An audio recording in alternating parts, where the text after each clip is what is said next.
বাংলাদেশ মালয়েশিয়ার মধ্যে ৫ সমঝোতা স্বাক্ষর।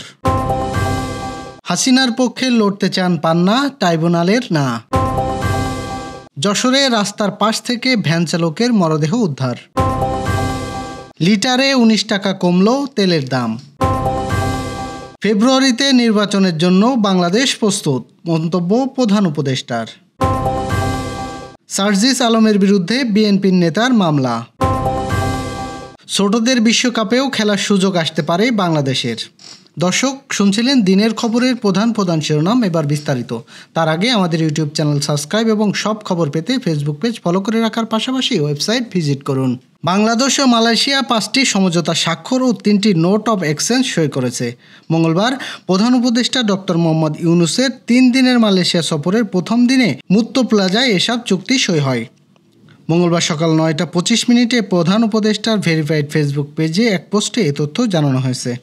অনুষ্ঠানে মালয়েশিয়ার প্রধানমন্ত্রী আনোয়ার ইব্রাহিম ও প্রধান উপদেষ্টা ডক্টর মোহাম্মদ ইউনূস উপস্থিত ছিলেন। 5টি সমঝোতা স্বাক্ষরের প্রথমটি হল প্রতিরক্ষা সহযোগিতা নিয়ে। এটি স্বাক্ষর করেন মালয়েশিয়ার প্রতিরক্ষা দাতো সেরি মোহাম্মদ বিন খালিদ নওদিন এবং বাংলাদেশের পররাষ্ট্র উপদেষ্টা তৌহিদ হোসেন। দ্বিতীয় সমঝোতা স্বাক্ষরটি হল তরল গ্যাস সরবরাহ, এলএনজি অবকাঠামো, পেট্রোলিয়াম পণ্য ও সংশ্লিষ্ট অবকাঠামো খাতে সহযোগিতা নিয়ে। এতে স্বাক্ষর করেন মালয়েশিয়ার ভারপ্রাপ্ত অর্থনৈতিক মন্ত্রী দাতুক সেরি আমির হামজা বিন আজিয়ান ও বাংলাদেশ জ্বালানি উপদেষ্টা ফজলুল কবির খান। তৃতীয় সমঝোতা স্বাক্ষরটি Malaysia institute of strategics and international studies এবং বাংলাদেশের Bangladesh institute of international and strategic studies এর মধ্যে সহযোগিতা নিয়ে। এতে স্বাক্ষর করেন আইএমএআর মালয়েশিয়ার চেয়ারম্যান তুতু professor doctor Mohammad Daus Abdullah এবং মালয়েশিয়া বাংলাদেশের হাই কমিশনার শামীম আহসান। চতুর্থ সমঝোতা স্বাক্ষরটি মাইনর সার্ভিস এবং ডিএনএ বিহার Bangladesh Malaysia chamber of commerce industry এর মধ্যে সহযোগিতা নিয়ে। পঞ্চম সমঝোতা স্বাক্ষরটি মালয়েশিয়ার national chamber of commerce and industry এবং বাংলাদেশের আইবিসিসিআই এর মধ্যে। এতে স্বাক্ষর করেন আইবিসিসিআই এর সভাপতি দারো সেরিয়েন গোপালকৃষ্ণ এবং আইবিসিআই এর প্রশাসক হাফিজুর রহমান।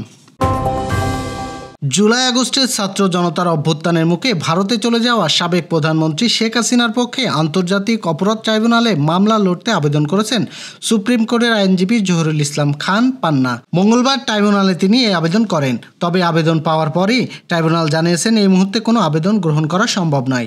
জেডাই খান পান্নার আবেদনটি আদালতে জমা দেন মেজর জেনারেল অবসরপ্রাপ্ত জিয়াউল আহসানের বোন আইনজীবী নাজনীন নাহার। আজ দুপুর 12টায় জুলাই গণহত্যার 2টি মামলার স্বাক্ষর গ্রহণের আগে আবেদনের বিষয়টি তুলে ধরেন এই আইনজীবী। জবাবে আদালত জানান ইতিমধ্যে হাসিনার আইনজীবী নিয়োগ দিয়েছে, এ বিষয়ে অপ্রাসঙ্গিক। ট্রাইব্যুনাল বলেন এই মুহূর্তে কোনো আবেদন গ্রহণ করা সম্ভব নয়। ট্রেন ছেড়ে যাওয়ার পর স্টেশন মাস্টারকে বলে ট্রেনে ওঠার সুযোগ নেই। যশোরের অভয়নগরে শঙ্করপাশা ফারাজিপাড়া বিলের রাস্তার পাশে লিমন শেখ নামে এক অটো ভ্যান চালকের মরদেহ উদ্ধার করেছে থানা পুলিশ। সে নওপাড়া পৌরসভার ৫ নং বুইকল ওয়ার্ডের কাশেম শেখের ছেলে। পরিবার জানায় ৪-৫ বছর ধরে জিল্লুর বস্তার দোকানে ভ্যানের বস্তা বহন করার কাজ করত লিমন। মঙ্গলবার সকালে জানতে পারে তার ভাইকে কে বা কারা নওপাড়া শঙ্করপাশা ফরাজি বিলের পাশে মেরে রেখে গেছে। এ বিষয়ে অভয়নগর থানার অফিসার ইনচার্জ আব্দুল আলিম বলেন, সকালে আমরা খবর পেয়ে ঘটনাস্থলে এসে লাশ উদ্ধার করে ময়নাতদন্তের জন্য যশোরের মর্গে পাঠিয়েছি। তার নাম লিখন শেখ, পিতা কাশেম শেখ। সে নওপাড়া পৌরসভার ৫ নম্বর ওয়ার্ডের বুইকরা জগাপুর মোড়ে তেঁতুল মিলের বাসিন্দা। সে দীর্ঘদিন ধরে ইঞ্জিন চালিত ভ্যান চালাতো। বিষয়টি তদন্ত করে দেখা হচ্ছে এবং প্রয়োজনীয় ব্যবস্থা গ্রহণ করা হবে।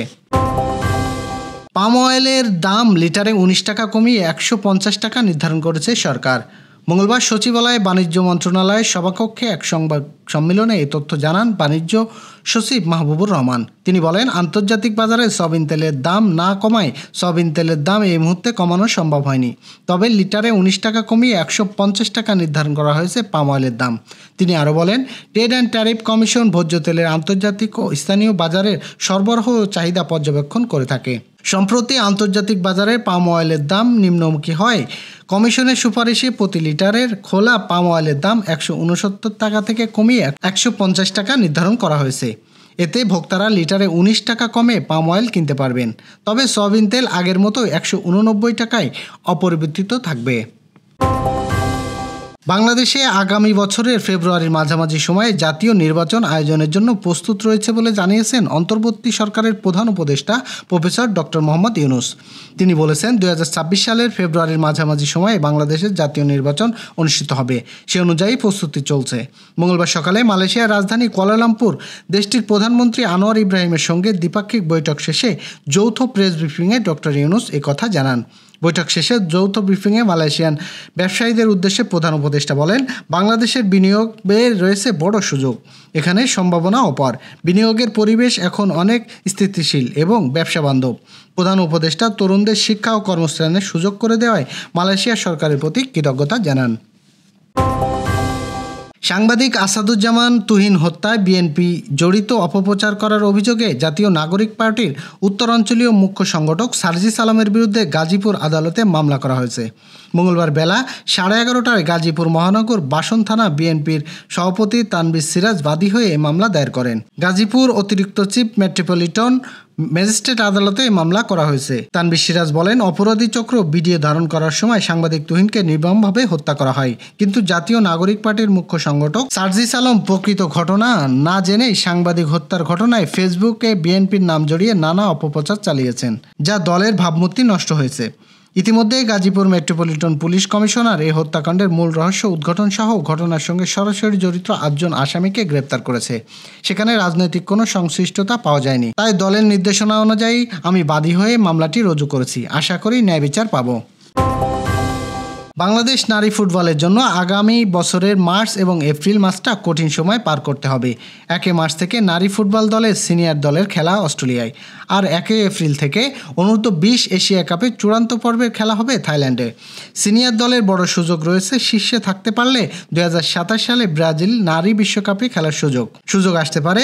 2028 সালের লস অ্যাঞ্জেলেসে অলিম্পিক গেমসে খেলার অনেক কিছুর হাতছানি দিচ্ছে। অন্যদিকে অনূর্ধ্ব 20 নারী ফুটবল দলের পোল্যান্ডে ছোটদের বিশ্বকাপে খেলার সুযোগও আসতে পারে, যদি তারা সেরা 4-এ থাকার সুযোগ নিতে পারে বাংলাদেশ, অর্থাৎ সেমিফাইনালে খেলার টিকিট পেলে অনূর্ধ্ব 20 বিশ্বকাপে খেলতে পারবে বাংলাদেশ। এই ছিল দুপুরের আয়োজন। রাতের খবর দেখার আমন্ত্রণ রইল। সেই সঙ্গে এতক্ষণ সাথে থাকার জন্য ধন্যবাদ।